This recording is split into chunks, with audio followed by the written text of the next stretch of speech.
Bonjour, nous sommes le dimanche 12 août 2018. Il est un peu plus de 11 heures ici en Martinique et je viens aujourd'hui au nom du Seigneur Jésus-Christ pour vous apporter un certain nombre de révélations à travers un enseignement éminemment important aujourd'hui.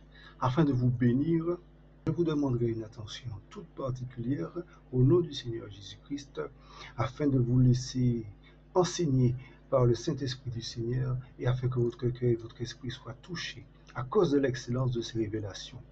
Alors le Seigneur m'a demandé d'apporter une touche d'autorité à cet enseignement qui contient beaucoup de ces messages personnels que j'ai reçus lors de la préparation de cet enseignement par son esprit.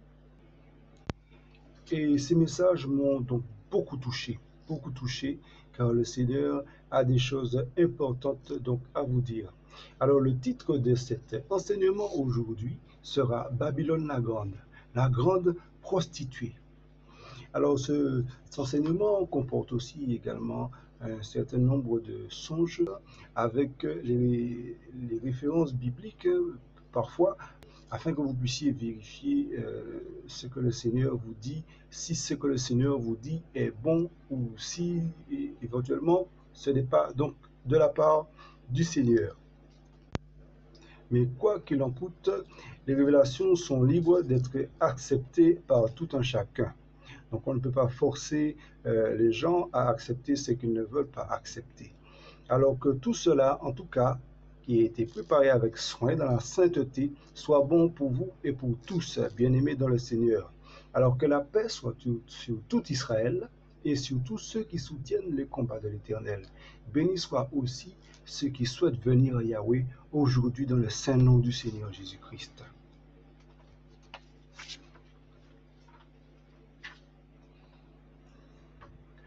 Aujourd'hui, beaucoup de personnes se retrouvent dans le monde et ne connaissent ni Dieu, ni que le saint nom du Seigneur Jésus-Christ sauve.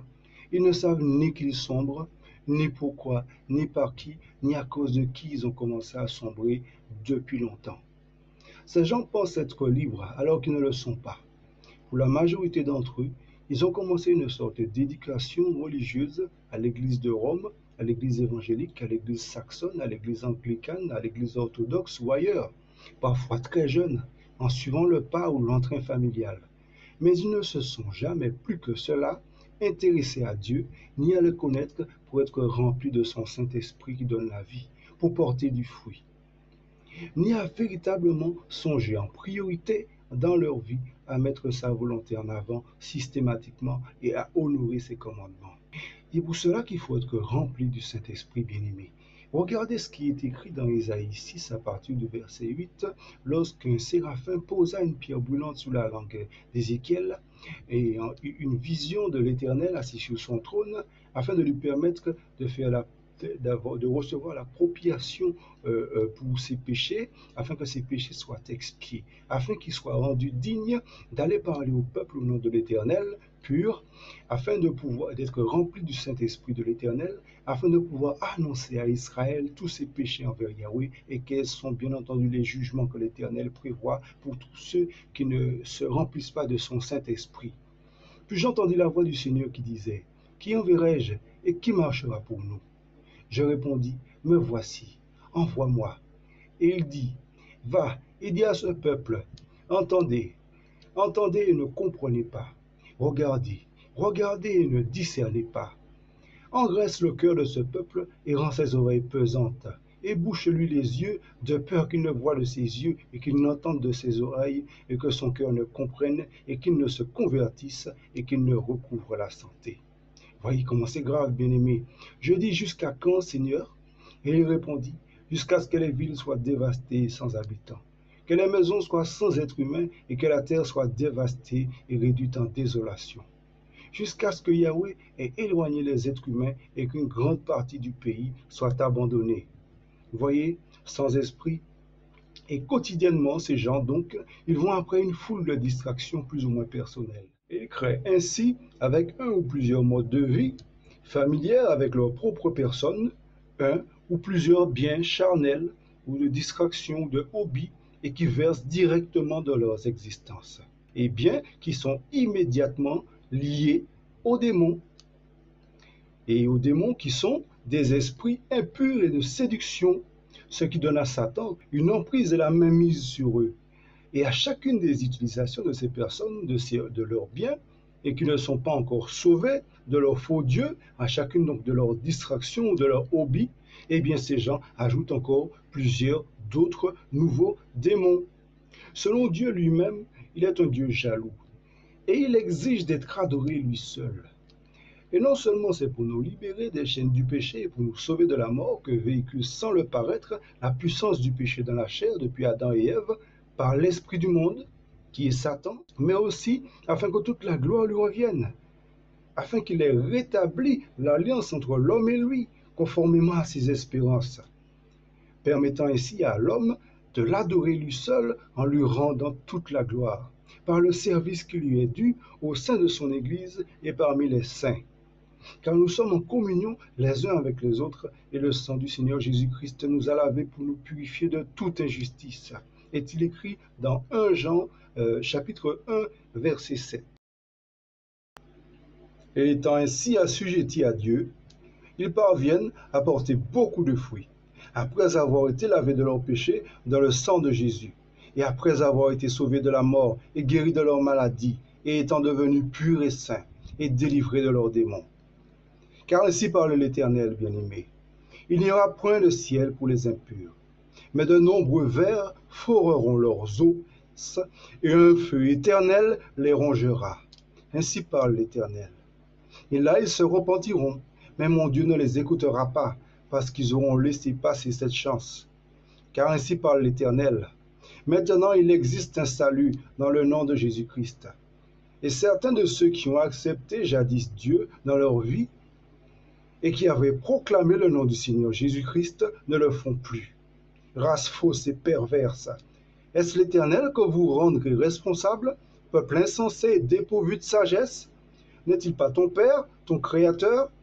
N'est-ce pas lui qui t'a formé, qui t'a affermi? Alors pourquoi souhaitez-vous le quitter pour aller après d'autres dieux, de bois, de pierre, de fer? Mais vous tous qui écoutez, entendez et comprenez. Maintenant, mon peuple s'enfonce dans les ténèbres et se sert de ses yeux pour pratiquer la divination et dit à son mari, à sa femme, à son frère, à son voisin, « Prends garde, mes yeux sont sur toi. » Ils ont des visions fausses et ils prophétisent eux-mêmes tels des insensés, tels des anges de Satan. Ils se servent de leurs mains de manière peu favorable pour l'épouvante et pour dérober, et on y trouve de l'impureté, de l'impudicité desquelles ils se sont chargés. Pourquoi n'avons-nous pas marché selon les mêmes traces? Pourquoi trouve-t-on encore chez vous des impudiques à cause de l'œil de Python et le serpent? Au nom de Yahushua, notre Maître, et ceux des victimes que vous aurez sacrifiées, n'oubliez pas que Dieu juge. Souvenez-vous des miracles qu'il a faits, des grandes et belles faveurs que l'Éternel nous a fait. Souvenez-vous lorsque, par son grand pouvoir et par sa force toute puissante, l'Éternel a emmené dans l'esprit le prophète Ézéchiel, dans le temple de Jérusalem justement, qui était alors le temple en ce temps-là physique de l'Éternel, et non pas encore le temple de notre office spirituel qui se trouve au-dedans de tous ceux qui ont été sauvés du milieu de toutes les nations et offerts comme des offrandes de sacrifices vivants à la maison de l'Éternel. Donc ce temple qui se trouve au-dedans de nous, le temple saint du Saint-Esprit. Souvenez-vous, et qu'il lui avait montré toutes les idoles qui avaient pris position dans le temple. Toutes sont les œuvres d'un artisan, mais toutes sont suffisantes pour corrompre et pour briser la foi, pour détourner l'Éternel en son temple. La parole de l'Éternel me fut adressée en ces mots. Bien-aimés fils de l'homme, écoutez. Ils se sont rassasiés dans leur pâturage. Ils se sont rassasiés. Voilà pourquoi leur cœur s'est endurci et qu'ils se sont détournés de moi pour aller après la femme prostituée. C'est pourquoi ils m'ont oublié. Ainsi m'a parlé l'Éternel, le roi. Lorsque le prophète Ézéchiel pénétra dans le temple de Salomon, il y vit toutes sortes de figures de reptiles et de bêtes abominables. Dans Ézéchiel chapitre 8 au verset 10, bien-aimés, je vous encourage à aller y vérifier. Et il y vit toutes sortes de figures de bêtes abominables à l'intérieur et à l'extérieur. Imaginez-vous, ça devait véritablement être comme des tatouages peints sur des corps. Les enfants d'Israël firent des choses mauvaises contre l'Éternel Yahweh, leur Dieu, pour aller après d'autres dieux pour les servir et se prosterner devant eux. Vous vous rendez compte, c'est abominable. Dieu ne peut pas tolérer qu'un de ses enfants, particulièrement ceux d'Israël, aille auprès d'autres dieux à leurs pieds pour les servir et se prosterner devant eux. Pour aller se prosterner devant eux et non pas lui. Il est un Dieu jaloux, comme je viens de vous le dire. Ainsi parla l'Éternel, ne faites pas ces choses que je hais. N'allez plus après la femme prostituée pour vous laisser enivrer par ses charmes et pour la servir de ses propres voluptés. Ceux qui mangeront de sa table seront anéantis, car cela, c'est la grande prostituée. C'est pourquoi je les frapperai par mes prophètes et mes jugements fondront sur eux comme l'ardeur d'un feu dévorant. Ainsi me parle l'Éternel, et je confirme sa sainte et belle volonté. Lisons le chapitre 19 du livre de l'Apocalypse, afin que je puisse vous révéler la parole que l'Éternel m'a enseignée. Apocalypse 19, verset 1. Après cela, j'entendis dans le ciel une voix forte d'une foule nombreuse qui disait « Alléluia! Le salut et la gloire et l'honneur et la puissance au Seigneur notre Dieu. Car ses jugements sont véritables et justes, car il a jugé la grande prostituée, qui a corrompu la terre par ses relations sexuelles illicites, et parce qu'il a vengé le sang de ses esclaves versé de la main de la prostituée, et donc de tous ceux qui l'ont servi. Et il dit encore, Alléluia, et sa fumée monte d'âge en âge. Et les 24 anciens et les 4 êtres vivants se prosternèrent sur leur face et adorèrent Dieu qui est assis sur le trône en disant « Amen, Alléluia ». Et il sortit du trône une voix qui disait « Louez notre Dieu, vous tous ses esclaves, et vous qui le craignez, tant les petits que les grands. » Rendez-vous compte, le sang de ces esclaves versé de la main de la prostituée. Vous vous rendez bien compte qu'elle ne pourra pas le faire elle-même en passant successivement d'un sein d'un enfant à un autre. Forcément, il faudrait qu'elle-même qu'elle ait ses esclaves. Et où va-t-elle les recruter? Auprès des hommes, et plus particulièrement auprès des saints d'Israël, afin d'en perdre le plus possible d'entre les mains du Seigneur. Ainsi m'a parlé l'Éternel, votre Dieu, sur ma propre vie. Je vous le dis en vérité. Le roi fera ce qu'il voudra. Et il anéantira avec elle toutes celles et ceux qui se joindront à elle, par hypocrisie, pour tenter de renverser son peuple par toute espèce de séduction, et pour observer et pratiquer dans l'impudicité son peuple avec l'œil de la bête, qui est aussi surnommé l'esprit de serpent, de dragon ou l'esprit de python, pour porter la main sur son peuple durant son sommeil et pour le pousser contre son Dieu dans le péché de fornication avec elle, dans le péché de fornication de la femme prostituée. Pour ceux qui réclament la définition, si possible, du terme python, eh bien sachez, je vais vous la donner, que le terme python, pour la petite information, vient du grec python, et cela désigne un serpent ou un dragon. C'est un esprit de divination auquel Paul fut confronté en Macédoine. Voir Actes, si possible, chapitre 16, à partir du verset 16 et jusqu'au verset 18. Et tout comme Babylone, tout comme la grande prostituée, tout comme la femme prostituée, Jézabel, qui sont des abominations aux yeux de Dieu, déjà de par leur nom, qui sont des abominations. L'esprit de divination est également une abomination et parmi les plus dangereuses, éminemment dangereuses, et qui ravit énormément de personnes d'entre les mains du Seigneur pour les perdre. Je vais vous expliquer pourquoi au fur et à mesure de cet enseignement, et vous comprendrez d'emblée sans même que je vous précise à quel moment il faudra le faire. C'est une abomination des plus dangereuses, et je vais vous expliquer pourquoi, et qui séduit les églises et tout ce qui est à corrompre sur la terre. Voilà pourquoi, donc, pour ceux qui en ont déjà entendu parler, qu'on dit que l'œil de la bête voit tout et est partout. Et on entend souvent cette expression, particulièrement dans la franc-maçonnerie. Alors qu'est-ce qu'une abomination? Pareillement, L'abomination vient de l'hébreu, ce mot abomination vient de l'hébreu tohu eba et désigne une chose absolument dégoûtante, abominable. Et en grec, cela donne bdelugma, une chose folle, détestable. Et c'est aussi désigné comme une pratique violant la loi de Yahweh. Violant la loi de Yahweh et manifestant l'infidélité donc à Dieu comme l'idolâtrie, par exemple. Donc nous y voilà. C'est une pratique violant la loi de Yahweh et manifestant l'idolâtrie par l'infidélité à Dieu. Et sous toutes ses formes, cette idolâtrie. Mais c'est aussi une pratique violant la loi de Yahweh et manifestant l'infidélité à Dieu, comme la magie également, ou l'homosexualité. Voir Lévitique chapitre 18 à partir du verset 6 et 29 par exemple. Et d'ailleurs, l'esprit de la grande prostituée eh bien, véhicule toutes ces formes d'abomination, comme la magie et particulièrement également l'homosexualité, également aussi bien entre hommes qu'entre femmes. Mais également une forme de perversité aujourd'hui qui consiste à aller vers son père, ou à aller vers sa mère, ou à aller vers son animal familier. Vous voyez, on va y arriver, je vais vous expliquer toutes ces abominations dans un petit moment. Ma génération est une génération perverse et corrompue.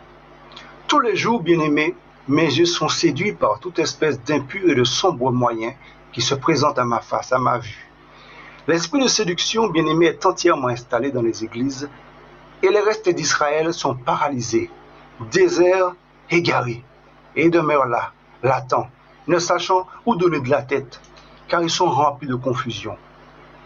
La fureur de l'Éternel se répandra sur eux, car ils ont laissé de par eux-mêmes rentrer dans le lieu secret de leur esprit toutes les séductions du siècle présent, et leur cœur s'est détourné de Yahweh.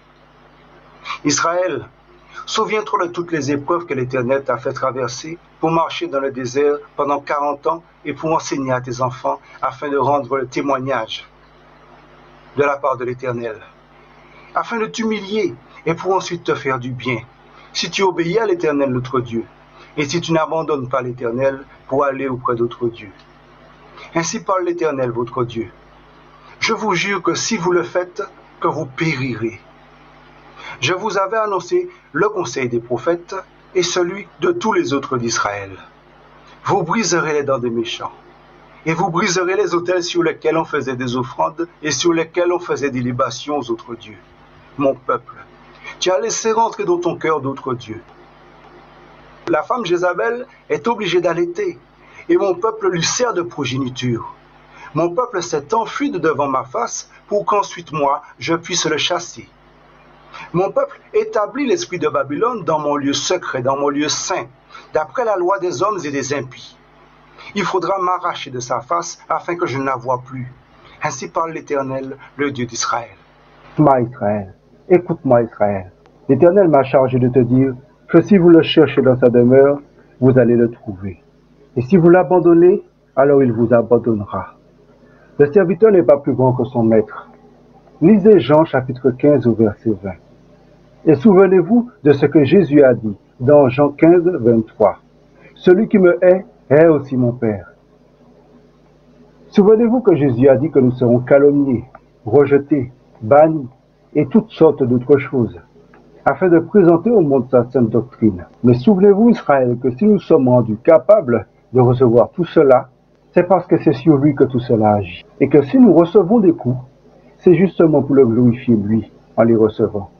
Et Christ me parlait encore, et il me dit, depuis longtemps, mon peuple s'est détourné une foule de sacrificateurs, à son compte, pour son compte.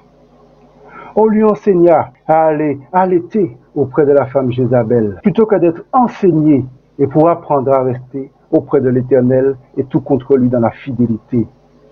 Quiconque brise le sceau de la liberté pour aller après le mensonge, c'est juste de la chair, c'est juste du péché. N'oubliez pas que vous sortez du monde. Lorsque l'on met son esprit en Jésus, c'est là où est l'amour, là où est la liberté. Ne vous rendez-vous pas compte?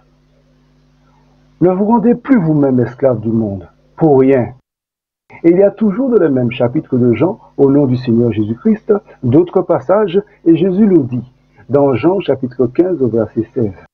Ce n'est pas vous qui m'avez choisi, mais moi, je vous ai choisi, et je vous ai établi, afin que vous alliez partout, que vous produisiez du fruit, et que votre fruit demeure, afin que tout ce que vous demanderez au Père en mon nom, il vous le donne. Ce que je vous commande, c'est de vous aimer les uns les autres.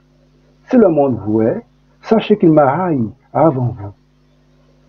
Parce que, rappelez-vous une chose, si vous étiez du monde, le monde aimerait ce qui est à lui. Mais parce que vous n'êtes pas dans le monde, et que je vous ai choisi du milieu du monde, à cause de cela, le monde vous hait. Dieu n'a pas rejeté son peuple, qu'il a connu d'avance. Il est écrit dans Jean 15, à partir du verset 27. Et vous aussi, vous rendrez témoignage, car vous êtes dès le commencement avec moi.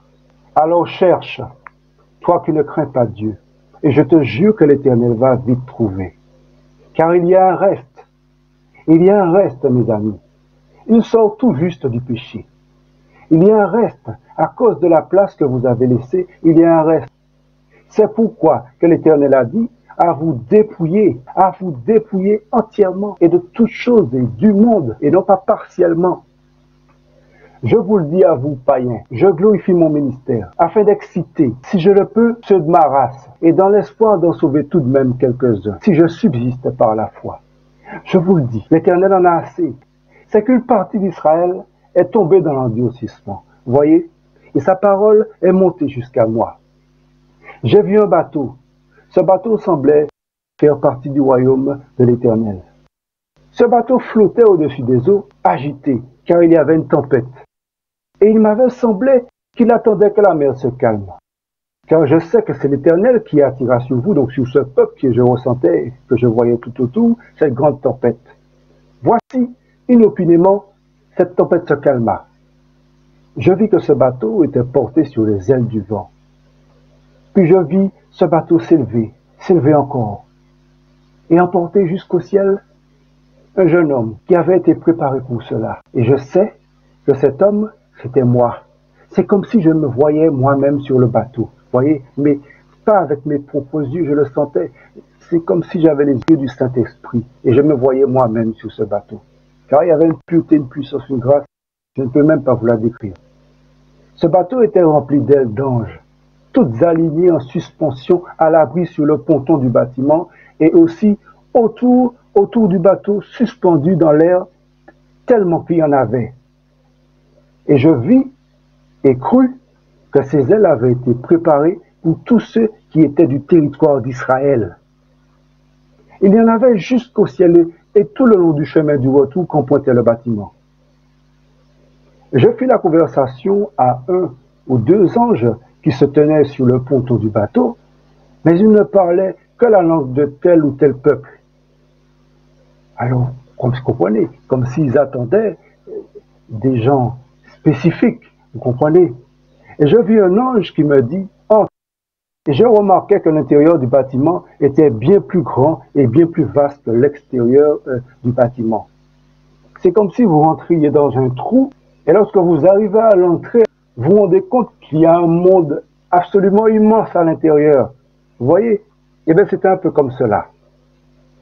Et donc, je remarquais que l'intérieur de ce bâtiment était très, très, très vaste, plus qu'à l'extérieur du bâtiment.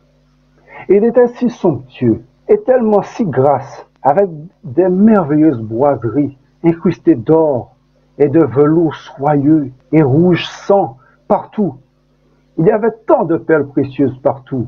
J'étais si ébloui que mes yeux ne pouvaient rien voir. Juste à l'entrée, un lustre immense et encore plus brillant que tout le reste. Là, lorsque je vis tout cela, je compris que l'Éternel ne nous ramènerait point en Égypte à cause du nom de Jésus, par rapport à ce que nous sommes déjà sortis du monde. Et à la vue de cette étreinte, comme à l'abri d'un époux qui avait été préparé pour son épouse, je remarquai qu'il était somptueux, grâce, ayant la gloire de Dieu. Son éclat était semblable à une pierre très précieuse. Je remarquai également que celui qui m'avait parlé avait une splendide tunique, et elle avait sa lumière. Malgré Malgré que le soleil brillait de tous ses feux, eh bien cette tunique semblait briller beaucoup plus que la lumière même du soleil. Et ça, c'était magnifique, mes amis. Mais par ailleurs, je ne remarquais rien de souillé sous ce splendide bâtiment. Rien de souillé ne s'y trouvait. Vous vous rendez compte, bien-aimés? Puis le bâtiment, soudainement, s'éleva jusqu'aux cieux dans un tourbillon.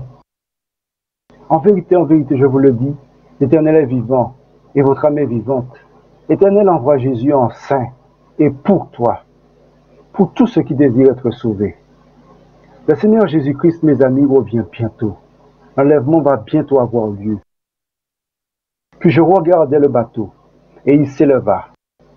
Lorsque je fus de retour sur la terre, comme sur les eaux, je pensais être bien en sécurité. Mais je surnageais, car ce n'était que des eaux, et en plus nauséabondes, épaisses et chargées de honte et de péché. Là, je me mis à nager avec vaillance, bien-aimé. Parce que lorsque vous arrivez dans une situation pareille, après avoir rencontré la grâce, je vous dis que vous avez la crainte de l'Éternel, une sainte crainte. Mais je me mis à prier, plutôt que de me laisser emparer par le doute et par la crainte. Et je constatais, tout en priant. Mais je priais exactement comme le psaume 69, en disant, « Maître, délivre-moi de la boue, que je ne m'y enfonce pas, et que je sois délivré de ceux qui me haïssent et des eaux profondes. » Et je nageais, et je tentais de rejoindre le bord en plus, et par violence, et par force. Mais plus j'y mettais beaucoup d'entrain, moins je m'y approchais.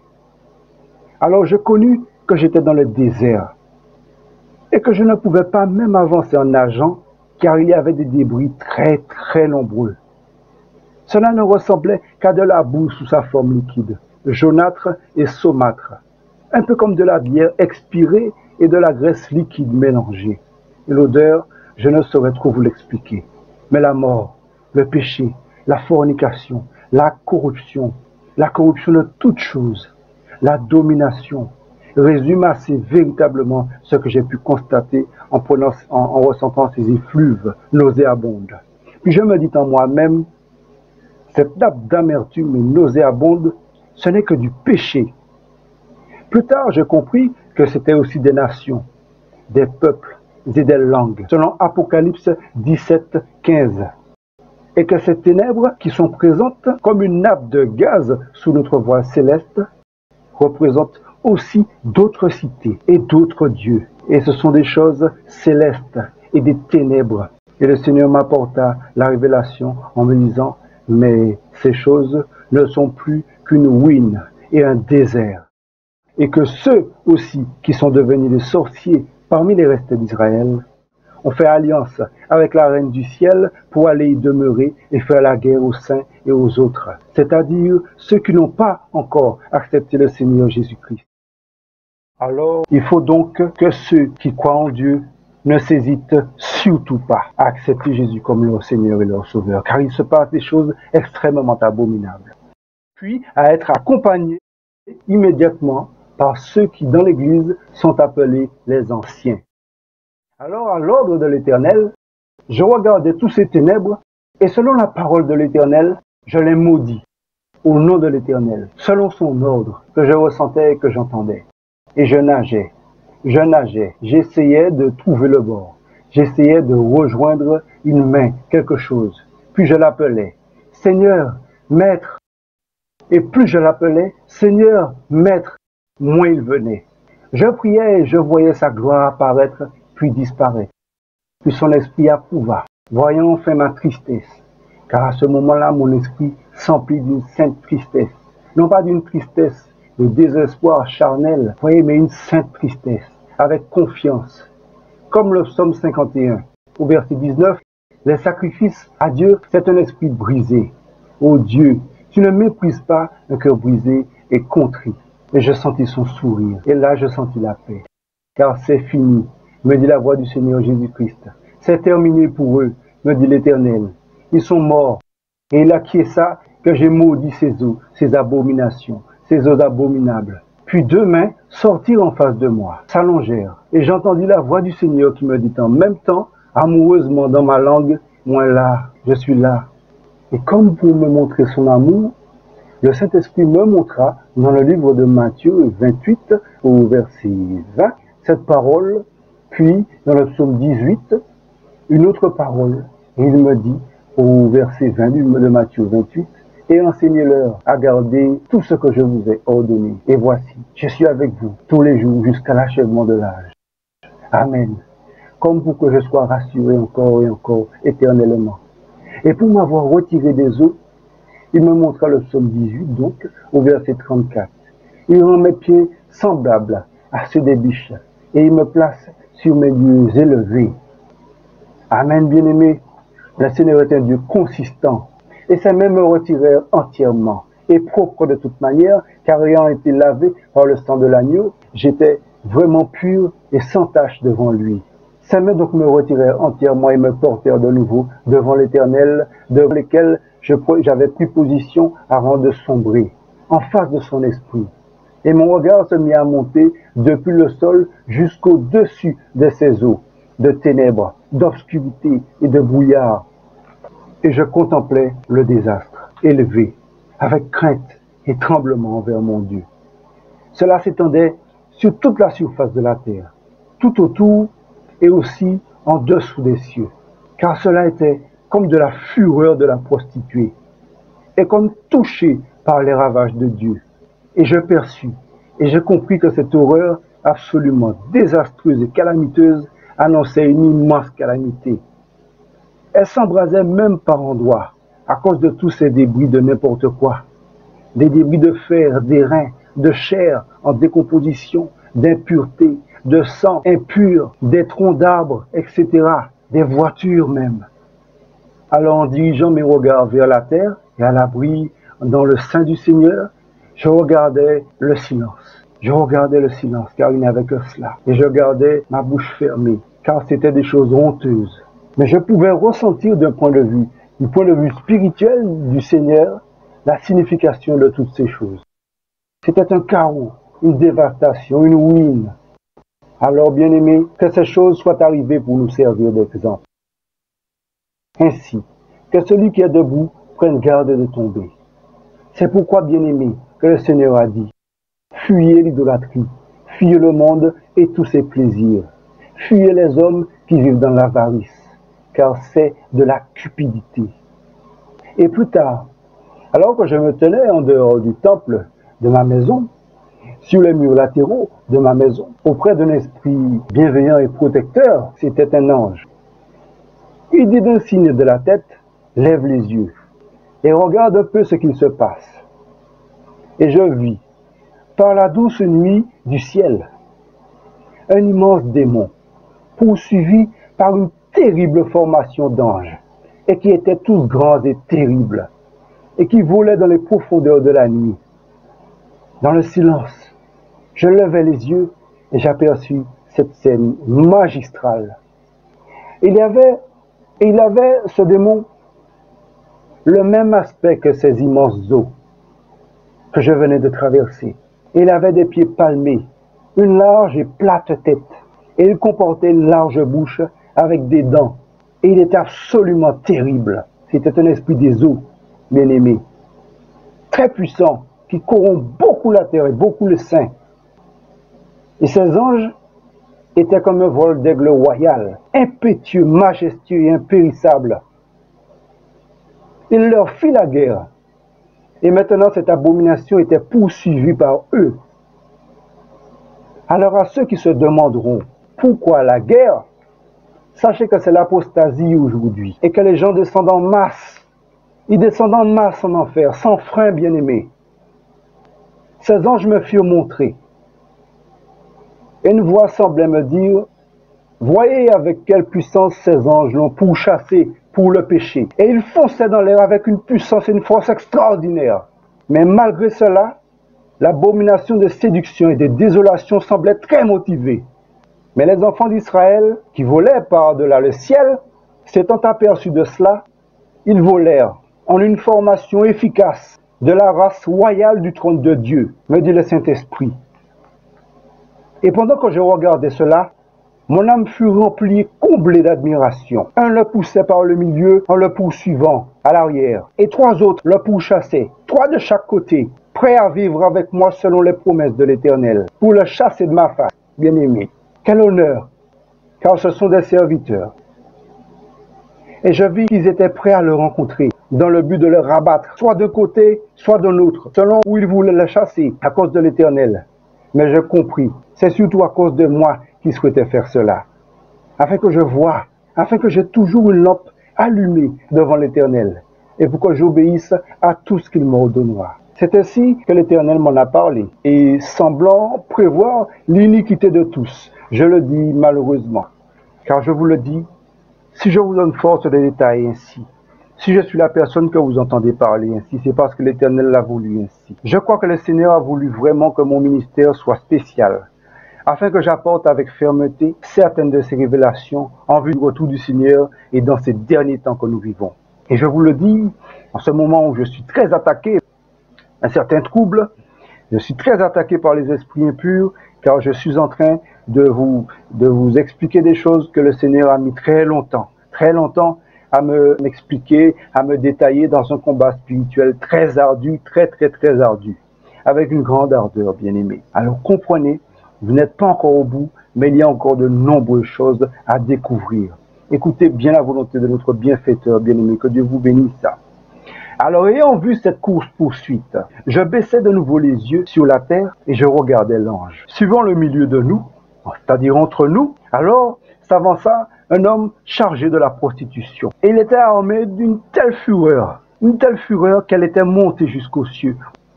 Il s'acharnait en s'arrêtant et en agitant son balai de façon menaçante et en se mettant à l'abri dans des mesures disproportionnées, semblant nous craindre. Par ailleurs, me prenant systématiquement pour une menace et à chaque fois qu'il lui semblait que j'annonçais comme un mouvement, tandis qu'il faisait son travail dans une agitation effrénée, avec une fureur, avec une prostitution, avec une chose telle que cela, avec une grande malveillance. Mais cela ne lui fut d'aucun secours, car je ne me laissais pas ébranler. D'un regard auprès de cet ancien d'Israël, qui fut donc cet ange à mes côtés, j'attendis son ordre, car l'ange semblait exaspéré. Et il m'accorda alors l'honneur de l'Éternel, l'ordre que j'attendais.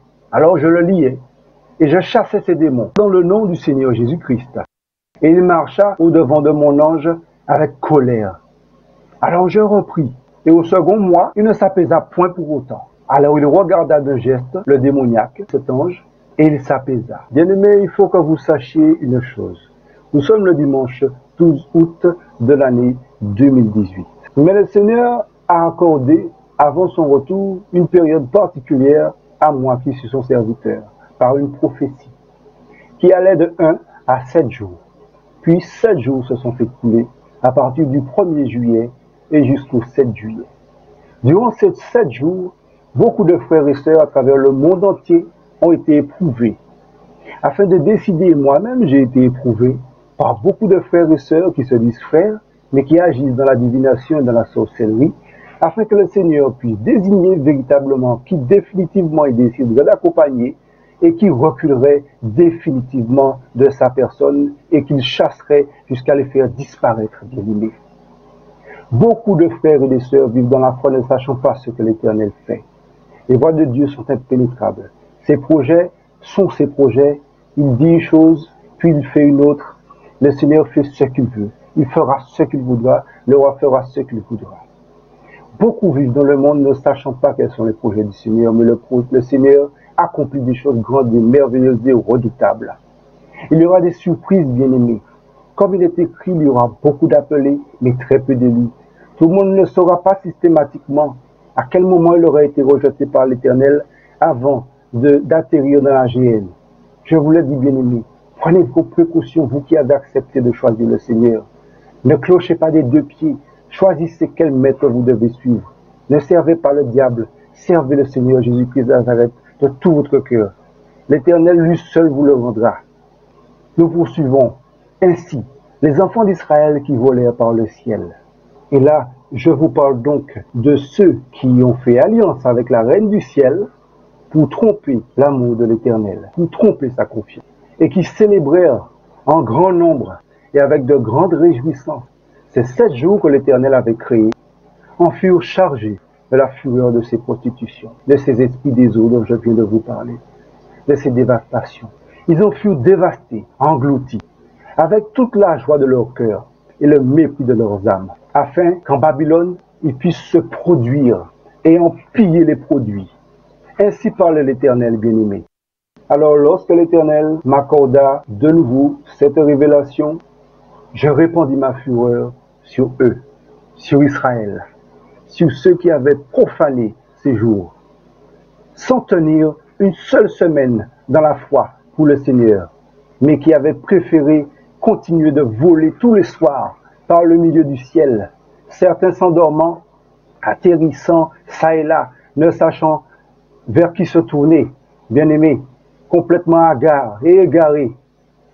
Alors je répandis ma fureur sur eux et je les maudis, parce qu'ils avaient profané le saint nom de l'Éternel, parce qu'ils avaient encouragé les autres frères et sœurs à les suivre dans leur prostitution, en leur disant allons après d'autres dieux et déshonorons Yahweh et blasphémons le sabbat du Seigneur, blasphémons le saint nom de l'Éternel notre Dieu. C'est pourquoi l'Éternel nous demande de respecter ces sabbats, bien-aimés. Et vous tous qui entendez ces paroles et qui connaissez que le jour du sabbat existe, a été proclamé par Dieu lui-même pour être honoré et respecté, vous qui vous attachez à rechercher sa face, afin qu'il ne fût point profané parmi les nations.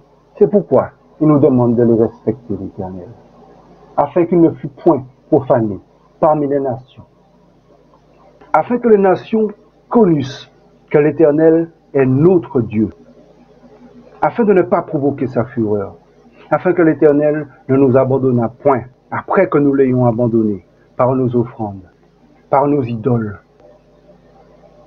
Et lorsque je vous parle d'offrandes, je vous parle des offrandes faites aux autres dieux devant sa face. Lorsque je vous parle d'idoles, je vous parle de faux dieux, d'autres dieux que nous avons pris le temps d'adorer, devant lesquels les autres se sont agenouillés, devant lesquels nous nous sommes agenouillés devant sa face. En tout cas, pas moi personnellement, parce que je ne prendrai pas le risque d'abandonner l'Éternel, mais aller me prosterner auprès d'autres dieux. Je suis jeune, effectivement. Je profite du monde. Et je profite de ce que l'Éternel a mis de bon sur la terre. Mais je fais partie du monde, je vais dans le monde, mais je ne fais pas partie du monde. Je vais et je viens. Partout où l'Éternel me donne d'aller, m'ordonne d'aller par son esprit dans le monde. Je fais ce que je dois faire dans le nom du Seigneur, dans le monde, et je ne souhaite pas faire partie du monde car j'y ai été prélevé définitivement. Alors donc, accomplissons cela et respectons les sabbats de l'Éternel. Nous nous prendrons nous-mêmes en dégoût, ô maisons d'Israël, à cause de toutes les horreurs par lesquelles nous avons été rompus. Nous n'avons pas respecté ces ordonnances et nous avons été après d'autres dieux pour pouvoir les servir, à tel point qu'il ne reste plus du milieu de nous pour rendre témoignage et pour enseigner que des hommes blessés. Les chefs sont irrités à cause des abominations dont nous nous sommes tous rendus coupables. Et ils refusent de nous laisser être enseignés à cause du feu étranger que nous avons porté dans nos assemblées parmi les enfants d'Israël. De plus, parmi ces rebelles, certains se permettent même de dire, et le Seigneur m'a bien expliqué qu'il les a entendus, mais c'est clair, il faut le dire. Je vous demande de me pardonner cette expression. Certains se permettent même de dire, moi j'en ai rien à foutre. Le Seigneur, par son serviteur à mes oreilles, a permis que je comprenne mot pour mot quelles sont les pensées de l'esprit, de l'âme que ces serviteurs ont commencé à remplir de ténèbres, des ténèbres. Vous vous rendez compte? Dans leur cœur. Nous pouvons proférer des paroles sans que notre cœur soit rempli de toute l'amertume dont notre langue fait montre. Mais de là à faire entrer directement dans notre cœur de l'amour pour d'autres dieux et aller les servir systématiquement, cela est tout autre. Car c'est de l'abondance du cœur que la bouche parle. Dieu garde son temple. Dieu veille sur nous et il observe toutes les propitiations que nous effectuons, qui doivent être effectuées. Il a l'œil sur tout. Il a l'œil sur tous nos propos. Les esprits de séduction dont se sont chargés ceux-là qui sont partis à l'aventure, accompagnés des esprits des airs, et qui ont reçu l'œil de la bête et l'œil de Python pour pouvoir tout voir tout autour et distinctement, Et durant les 7 jours que l'Éternel avait fixés avant le retour du Seigneur Jésus-Christ pour éprouver ceux du peuple qui étaient demeurés à Babylone, ces démons fonctionnent avec des eaux. Et ces eaux, ce sont des ténèbres répandues en haut et en bas sur la terre. Et nous allons et venons au milieu d'eux, comme je viens de vous l'expliquer. Alors que celui qui veut prendre la route du dessus, prenne la route du dessus. Que celui qui veut prendre la route du milieu, prenne la route du milieu. Que celui qui veut prendre la route du dessous, prenne encore la route du dessous. Mais moi je vous dis que celui qui se sanctifie au milieu de tout cela, se sanctifie encore. Car que celui qui fait le bien, fasse encore tout le bien qu'il fait. Mais que celui qui fait le mal, persévère encore dans tout le mal qu'il fait. Moi je vous le dis, on ne se moque pas de Dieu. Tout ce que nous semons, nous le récolterons. Je vous le redis, notre Dieu Yahweh l'Éternel, en son Fils Jésus-Christ, n'est pas un Dieu des ténèbres, mais il est le Dieu de la lumière.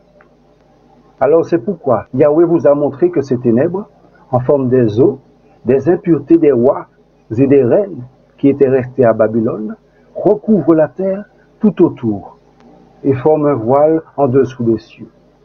Et je dois ajouter aussi, et telle une offrande d'élixir. L'élixir, vous savez ce que c'est. C'est comme une lotion enivrante, dirons-nous, exprimée ainsi. Telle une offrande d'élixir, certaines femmes parmi les fils et les filles d'Israël, et certains aussi, en faisant une offrande simplement de leur présence et dans leur vie quotidienne qui est censée répandre de la sainteté et qui est censée être d'une douce et agréable odeur aux narines de l'Éternel, qui est censé être beau aux yeux de l'Éternel en répandant sa sainteté, n'en comporte point du tout par ce comportement. Car en effet, ils n'ont point de poids devant l'Éternel notre Dieu, et ils ne comportent aucune saveur devant lui. Car je vous le dis, c'est à cela que le malin travaille en premier, à nous dévaloriser devant l'Éternel, en nous faisant douter de nous-mêmes jusqu'à ce que nous péchions. Jusqu'à ce que le Seigneur, fatigué de nous reprendre, puisse se détourner de nous. Car il est le père du mensonge. C'était un ange. Il est déchu. Et il sait comment plaire à Dieu. Il sait à quel moment nous pouvons prétendre être tombés devant lui, devant Dieu. Et ne plus être agréable, ne plus être de parfum odorant au Seigneur. Mais au contraire, à quel moment nous sommes trouvés plutôt comme des fruits en défaveur et des fruits sans saveur devant l'Éternel. Alors ces êtres, ils ne sont pas comme du parfum des sacrifices d'une agréable odeur à l'Éternel. Pire encore, car leur vie est insensée et pénible de désert. Leurs mains contiennent des outres, et toutes deux sont emplies de néant.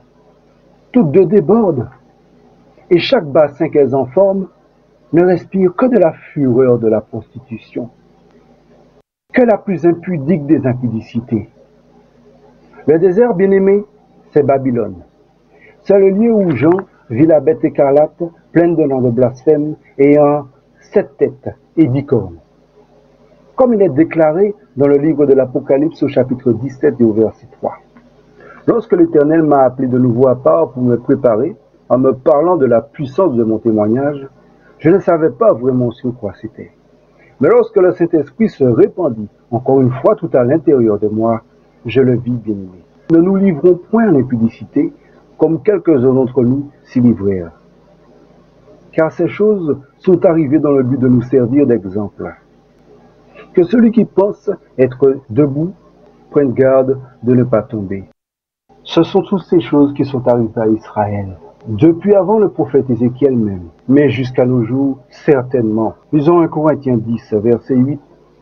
Ne nous livrons pas à la fornication comme quelques-uns d'entre eux s'y livrèrent, de sorte qu'il en tomba 23 000 en un jour. Ne tentons pas Christ, comme quelques-uns d'entre eux le tentèrent, et furent détruits par les serpents. Ne murmurez pas, comme quelques-uns d'entre eux murmurèrent, et périrent par le destructeur. Alors bien-aimés, tentez.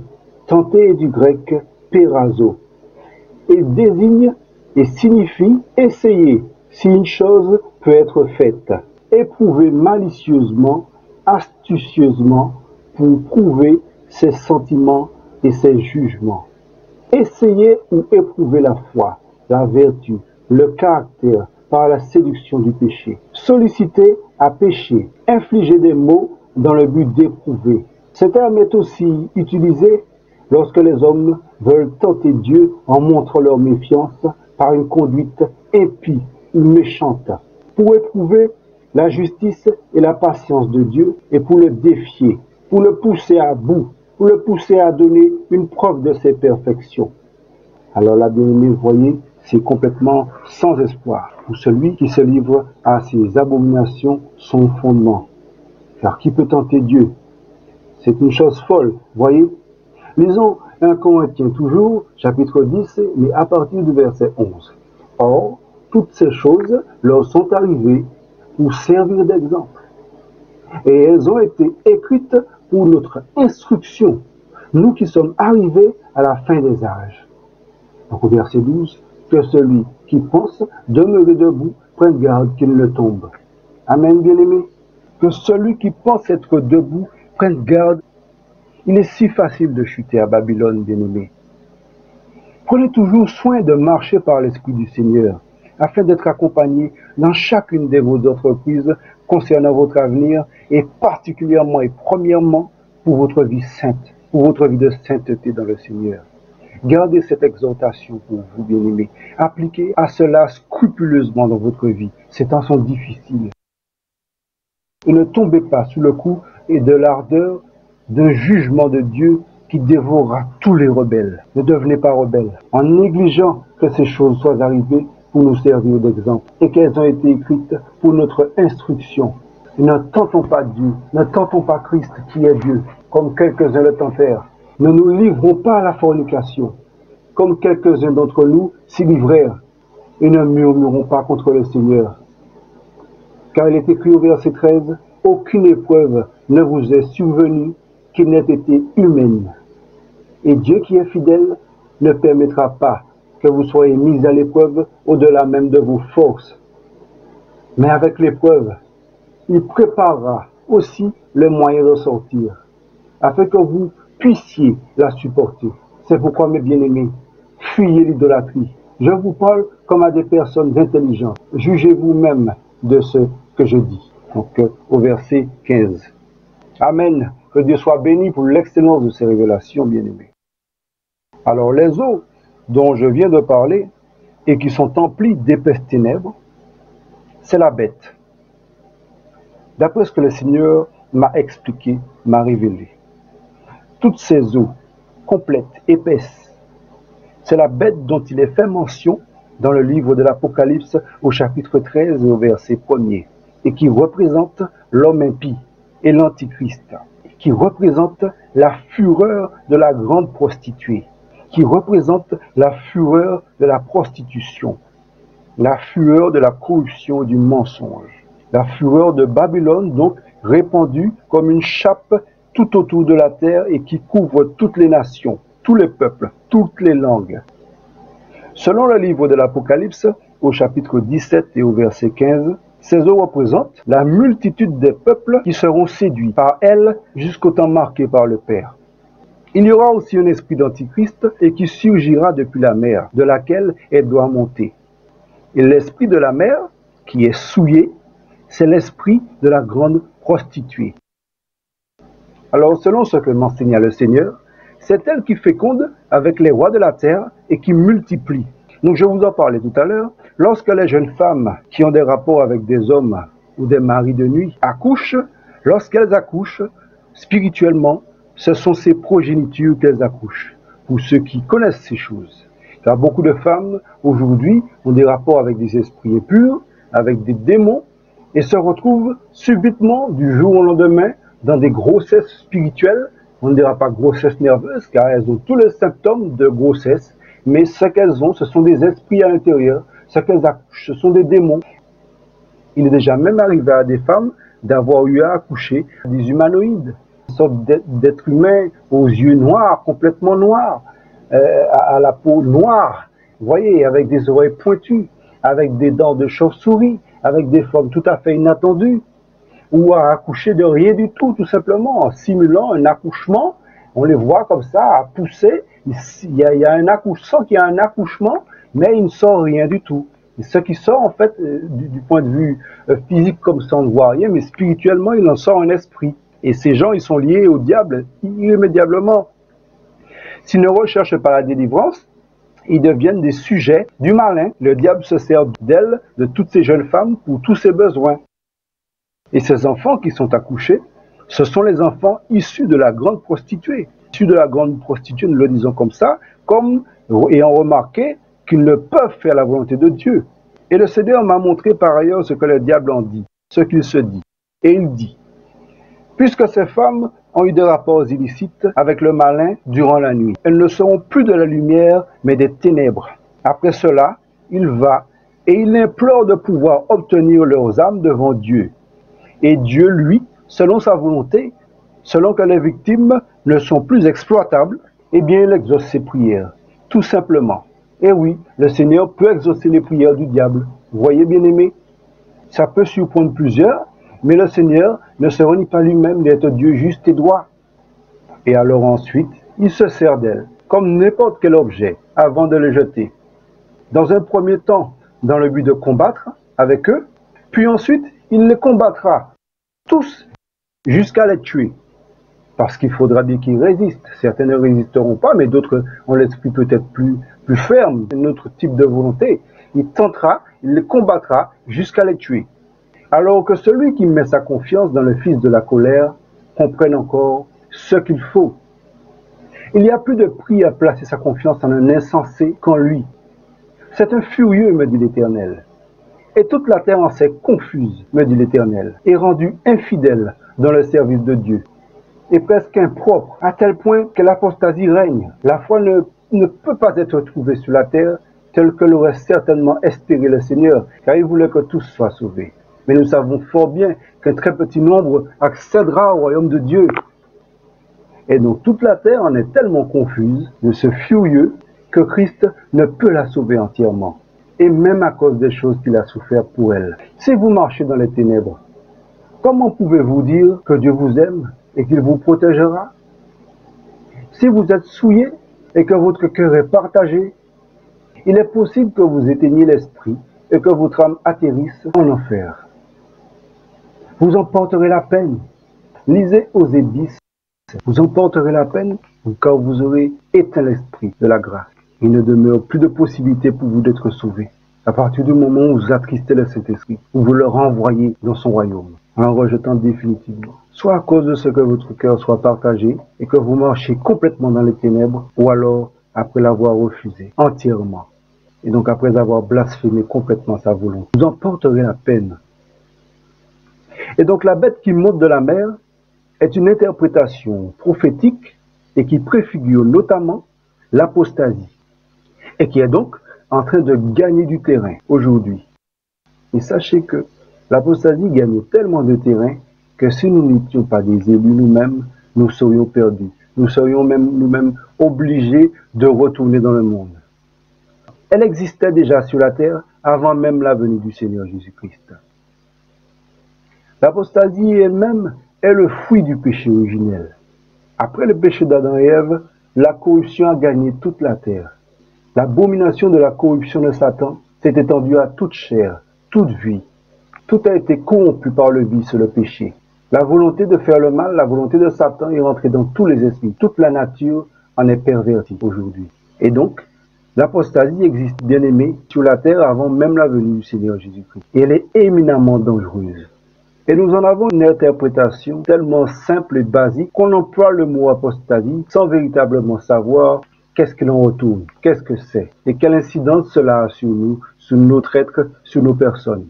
Alors l'apostasie vient du grec apostasia, action de s'éloigner de, désertion, défection, abandon de la foi en Jésus-Christ et de la saine doctrine, se manifestant sous deux formes principales. Certaines personnes abandonnent ouvertement la foi, la communion avec Dieu et l'assemblée des saints. D'autres continuent de fréquenter les assemblées chrétiennes, mais ont délaissé la sainte doctrine pour s'attacher à des doctrines de démons. L'apostasie est dangereuse, car elle est faite pour en disperser les habitants par le mystère de l'iniquité. Deuxième épître de Paul aux Thessaloniciens, chapitre 2, au verset 7. Et le malin en joue pour se repaître de la chair des habitants de la terre. Et particulièrement aujourd'hui, à l'heure où doit paraître l'homme de péché, du deuxième épître aux Thessaloniciens, au chapitre 2, au verset 3, l'homme impie, du deuxième épître aux Thessaloniciens, au chapitre 2 et au verset 8, puis l'Antichrist. De fait, la bête qui monte de la mer est une interprétation prophétique des forces destructrices et séductrices de Satan par ses démons et par ses antichrists. Et ces faux prophètes qui corrompent toute la terre à cause de leur vanité, de leur cupidité, du pouvoir de leur cupidité, de leur soif de pouvoir et du pouvoir de leur corruption. Et selon l'épître de Jean, au chapitre 2, au verset 18, il y a effectivement déjà eu plusieurs antichrists et de faux prophètes bien-aimés et qui sont déjà intervenus sur la terre afin de perdre l'âme de toute personne qui mangera des mets qu'ils proposent. Et qui sont là les fruits de la vanité, des souillures, des abominations.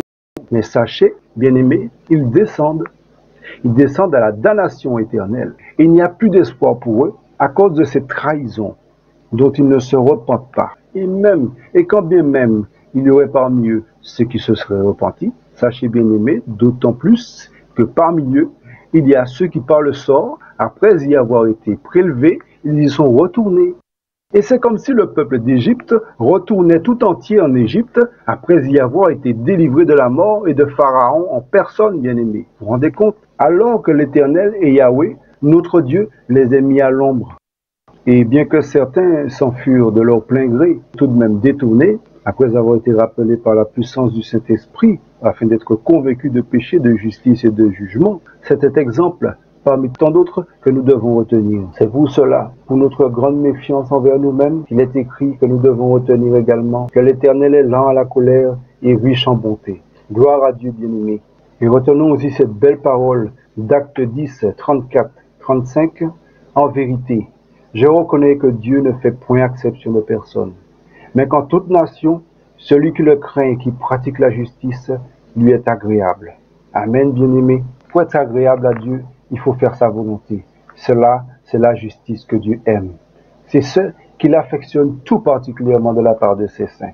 S'il n'y a pas d'obéissance, il n'y a point de fruit porté. Et toute œuvre morte est jetée complètement. Cela annule tout ce que vous avez fait de bon auparavant, à partir du moment où vous cessez d'être agréable à l'Éternel, en cessant de porter du fruit constamment devant lui. Pour lui, c'est comme si vous ne faisiez plus partie de son royaume et que vous êtes prêt à faire partie de la grande impudique, de la Babylone, de la mer des impudicités. Amen, bien-aimés. Voilà pourquoi il nous faut redouter l'Éternel et craindre l'Éternel, notre Dieu, et n'endurcissons pas notre cœur. Car si l'Éternel sait et veut se servir de nous pour faire des choses grandes et merveilleuses pour sa gloire, il sait aussi se servir des païens pour tous ceux qui ont dit aussi le cœur, afin qu'ils soient perdus, bien-aimés, afin qu'ils s'enfoncent davantage dans les ténèbres. Il sait se servir d'eux contre nous. Il sait leur insuffler ses pensées, ses idées, aussi bien qu'il est capable de nous aider par eux également. Que Dieu soit béni. Dieu est un Dieu très grand. Prenons garde à lui. Et donc une petite définition avant de poursuivre, afin de comprendre Babel ou Babylone. Babylone nous vient de l'hébreu Babel et signifie confusion par le mélange. Confusion par le mélange. Et c'était une ville de Mésopotamie située sur l'Euphrate. Et pourquoi Babel? Parce que capitale de la Babylonie, à cette époque, les hommes y entreprirent la construction de la tour de Babel, mais il n'y parvint point, en tout cas totalement, car Yahweh confondit leur langage et les dispersa sur toute la terre et il détruit la tour par le feu du ciel. Selon qu'il est écrit dans Genèse, dans le livre de la Genèse au chapitre 10 au verset 8 à 10. Et également le livre de la Genèse au chapitre 11 au verset 1 à 10. Alors bien aimés, nous allons à présent faire une petite pause afin que nous puissions boire un peu d'eau, nous restaurer quelque peu et nous allons revenir dans quelques minutes. Je reviens dans quelques minutes donc en votre compagnie et dans un autre lieu. Alors que Dieu vous bénisse et à tout de suite dans le nom du Seigneur Jésus-Christ. Amen.